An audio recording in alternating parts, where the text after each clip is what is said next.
Saturday night movie marathons, my anxiety, like always, is the Grinch who stole a good time. She tweets, "The first time I had it, I didn't even know it was a panic attack or anything.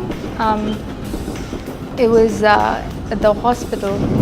Hashtag forever alone, hashtag single ladies of the future, hashtag what's good Beyonce, hashtag apocalypse Monday, hashtag the sky is falling, hashtag this is the end." It was about 2 months of being very, very ill and they couldn't figure it out, and just suddenly I realized that I couldn't breathe. But we are too hypnotized by the hatter's eyes to notice anything else. It's the kind of feeling where you feel like you've almost left your body and your body almost starts losing sensation. Alice. Have I gone mad? I remember not remembering how to breathe. His kaleidoscope eyes frozen in high definition, his unanswered question has found its way into the cracks and crevices of our home. Suddenly we are Jack and Rose. I remember my most recent panic attack. I didn't even realize it was happening and it's been going on for so long. The sofa has no room to keep us both afloat. Suddenly my chest started tightening and I stopped speaking. "Tell me what is racing through your mind," you say.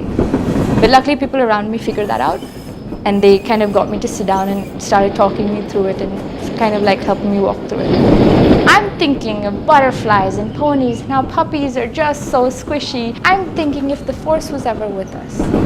When the doctor actually heard about it, he said, it's a calcium deficiency. Until I actually went and found out from some professionals and they told me it was a panic attack.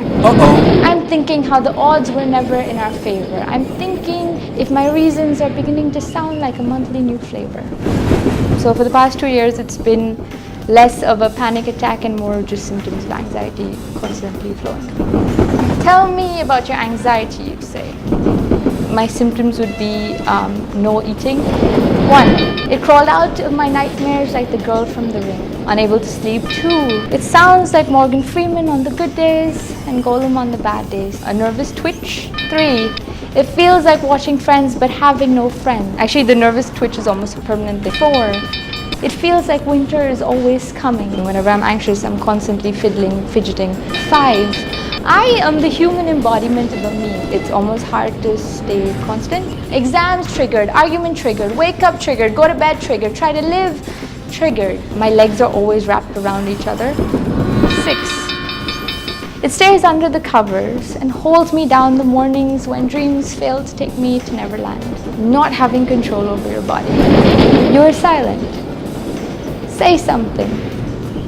You say breathe. You're almost telling yourself that, okay, stop feeling the way you're feeling, and your body's not listening. Say something.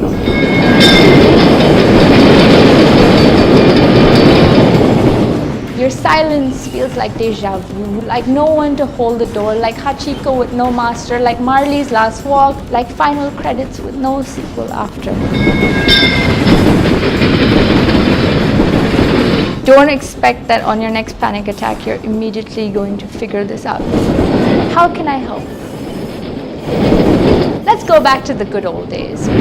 Back to when Dad chased away the skeletons under beds. Now I find them hiding in closets and behind smiling faces.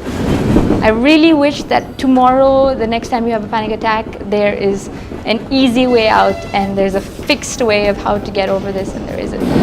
Be my Peter Pan and inside tree houses or pillow fort to the beat of a sky full of stars. You just really have to go through this journey with yourself and try to learn that what works for you best. We will paint closed eyelids the colors of the galaxy, and when nightmares come to steal my magic away, our infinite universes can keep them at bay. Figure out in that moment how do you get calm. But before you think you can be my savior, remember, my body grew a cape in place of a backbone. Talk to people and make sure that people around you are aware of when you're in that state, how do they help you. I am no jigsaw in need of fixing, I'm no story in need of awing, and I'm no damsel in need of saving. Unfortunately, my anxiety has not gotten better, so lock away the knight in shining armor. but I also know how to almost control my symptoms. Put away the spell book and fold up your cape. And I'm trying to be more conscious of my body. I don't need a Batman, a Superman, a He-Man or a You-Man to save me. Something physical calls you to anxiety. Now I try to control it so that it doesn't become a habit. So listen to me without bias, love me without limits, and look at me beyond this illness. I'm also more conscious of what is causing me stress. So now I focus on certain things and I try to avoid certain things that aren't necessary. There will be days when this may seem like a crowd. It's helped me to be more conscious.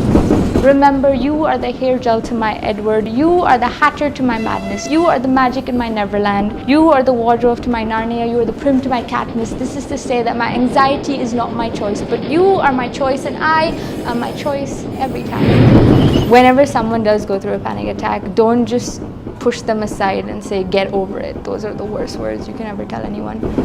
But tomorrow I may forget to breathe, and the sky will actually fall. It will find its way under our covers and snuggle itself between our dreaming eyes. Hope for me is, and you will wake up to this reality again. And as much as I may try to explain, there will come a day when you do not want to hear from me again. But when we are 50, I will read this poem and I will find the girl with the Warner eyes, and she will ask me after all this time. And I will say, always. Hope for me is not always finding a cure, but knowing that I can walk tomorrow and live tomorrow with whatever I've got. You are silent. Say something, I'm giving up on you. You say, breathe.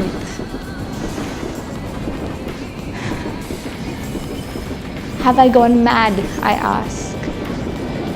You have gone completely bonkers, you say. But want to know a secret? All the best people are.